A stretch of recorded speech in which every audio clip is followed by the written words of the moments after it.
24 week with a fresh approach. www.999wefm.com.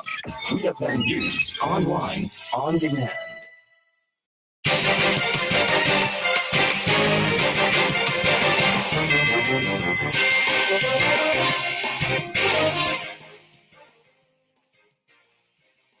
Welcome to WEFM's Midday News, sponsored by Court St. Vincent Limited. Not all heroes wear capes. Celebrate her this Mother's Day at Quartz. Save up to 40% off selected furniture, appliances, and electronics. Get free accessories with selected purchases and much more. Shop with Quartz Ready Finance and pay $0 for 30 days. And before you check out, don't forget to add extended warranty with our Quartz Super Shield product, which will protect your purchase for up to 4 years. Celebrate moms with us only at Quartz, bringing value home. Offer ends May 31st, 2023.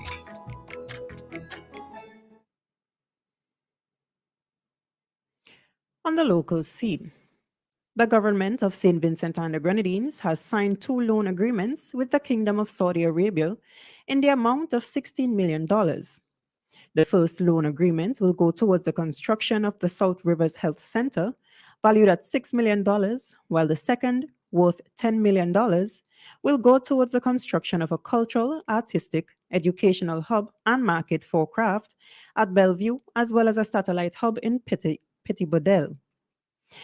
There is a 2% interest rate on the loans with a 5-year grace period. Consequently, the first payment is due in September of 2028.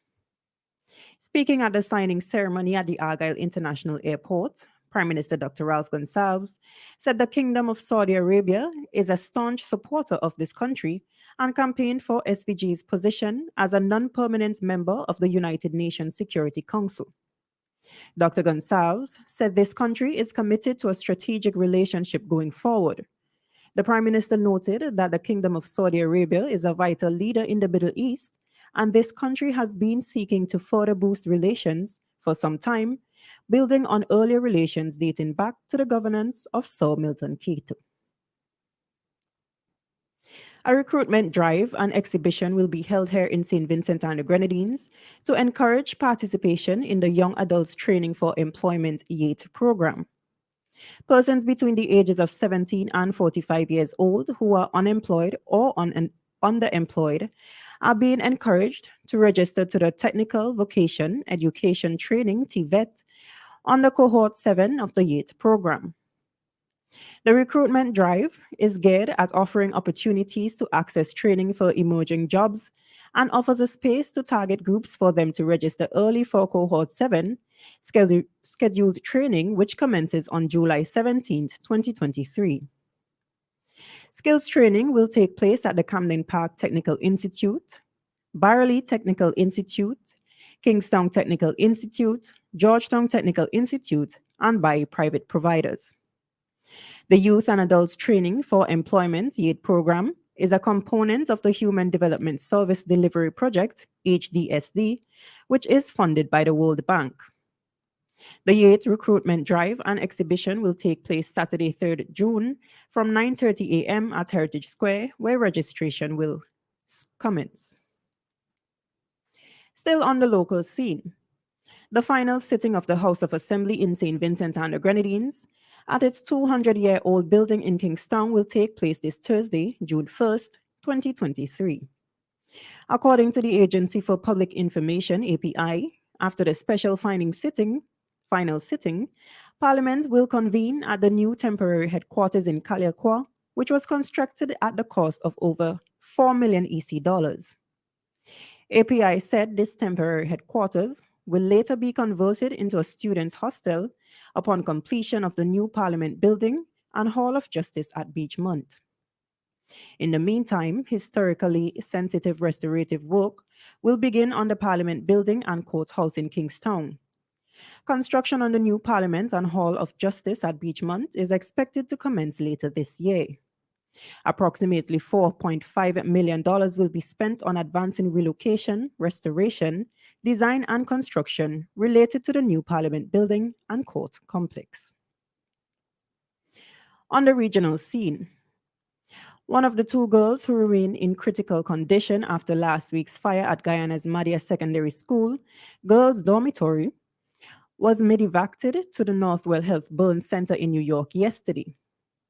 The 13-year-old girl was warded at Guyana's Georgetown Public Hospital Corporation intensive care unit since May 22nd and underwent two surgeries. Her condition improved steadily, but the Ministry of Health said the transfer was deemed necessary out of an abundance of precaution and made in the best interest of the patient. The ministry said the GPHC team had discussed with several prominent U.S. hospitals the possibility of offering specialized medical care for the child, and it was agreed that she would be best managed at the Northwell Health Burn Center, which is recognized among the top burn treatment hospitals globally. The girl was accompanied aboard a Global Rescue Air ambulance by her mother.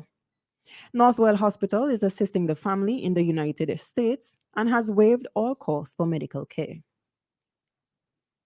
Still on the regional scene, Trinidad and Tobago's Health Minister Terence Dale Singh is calling for robust and targeted approaches to address marketing strategies used by multinational corporations which encourage increased consumption of fast food by teens and adolescents. This, he explained, is aimed at preventing an explosive increase in the rate of non-communicable diseases, NCDs, including cancers. Dale Singh made the call on Sunday as he delivered a statement at the 76th World Health Assembly, currently taking place in Geneva, Switzerland. TNT's health minister also highlighted the scourge of NCDs, urging for more robust, targeted action on this front. With Trinidad and Tobago listed as one of the 28 front-runner countries set to receive support from the World Health Organization, WHO, to implement strategies aimed at prevention and management, Dale Singh also noted that unrepressed expansion of NCDs posed devastating global health consequences for individuals, families, and communities, and threatens to overwhelm health systems around the world. On the international scene, Russia has put United States Senator Lindsey Graham on a wanted list, according to Russian media reports citing the Interior Ministry's database. Ukraine's presidential office on Friday released an edited video of a meeting between Graham and Ukrainian President Volodymyr Zelensky, which first showed the senator saying the Russians are dying, and then that US support was the best money we've ever spent. After Russia criticized the comments, Ukraine released a full video of the interaction showing that the two remarks were not linked. On Sunday, Russia's investigative committee said it was opening a criminal investigation into Graham's comment without specifying what crime he was accused of. Russia has previously sanctioned dozens of US officials and politicians, but has rarely sought to arrest of senior office holders. Graham disputed Russia's criticism of his support for Ukraine by saying he had praised the spirit of Ukrainians in resisting Russia's invasion with US assistance. And in sports, Chelsea have appointed former Tottenham and Paris Saint-Germain boss Mauricio Pochettino as their new manager. The Argentine, 51, begins his new role on 1st July 2023 on a 2-year contract with an option of a further year. Interim boss Frank Lampard took Chelsea to 12th in the Premier League, their lowest finish for more than 25 years. Mauricio is a world-class coach with an outstanding track record. We are looking forward to having him on board, the club said in a statement. Chelsea said Pochettino was first choice and the only manager who was brought in the club for talks. He will work with sporting directors Paul Winstanley and Lawrence Stewart. This has been WEFM's Midday News, brought to you with the kind compliments of Court St. Vincent Limited.